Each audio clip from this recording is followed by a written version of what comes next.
La fraude par marketing de masse se définit comme tout acte faux, trompeur, fallacieux ou frauduleux, visant à inciter les individus à envoyer de l'argent ou à fournir des renseignements personnels.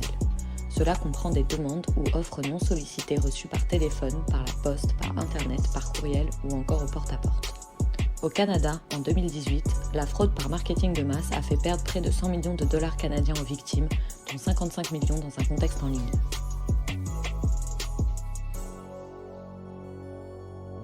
Il semblerait que les hommes soient davantage susceptibles d'être victimes de fraude.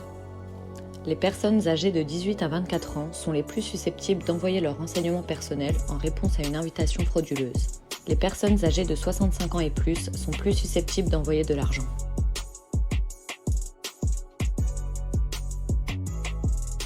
Les victimes de fraude peuvent commettre plusieurs erreurs de jugement motivationnel et cognitif dans leur prise de décision. Par exemple, elles font davantage confiance à ce qu'elles croient être des personnes en position d'autorité. Elles prennent des décisions plus rapides face aux offres limitées dans le temps ou lorsqu'elles sont rares. Elles ont une faible maîtrise de soi. Elles ont un excès de confiance en soi et en leur capacité à détecter une éventuelle fraude.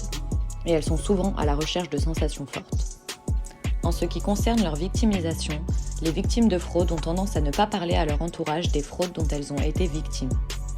Entre 26 et 45% des victimes de cyberfraude seront à nouveau fraudées au moins une fois au cours de leur vie.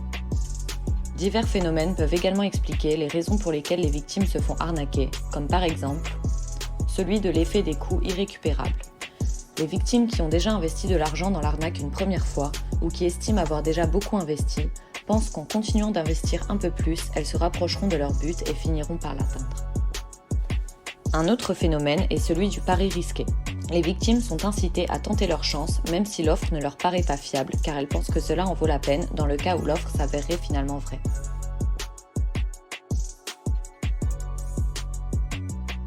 L'éducation et la sensibilisation des individus est nécessaire pour que ceux-ci puissent apprendre à détecter les fraudes ainsi que les différentes techniques de persuasion employées par les fraudeurs.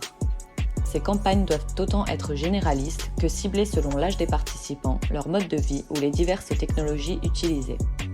La prévention de la victimisation aux fraudes doit également tenir compte de l'ensemble des caractéristiques des victimes, c'est-à-dire leurs caractéristiques socio-démographiques et psychologiques, leurs traits de personnalité, leurs activités en ligne ainsi que leurs divers processus motivationnels et cognitifs. Retrouvez la fiche synthèse sur prévention-cybercrime.ca.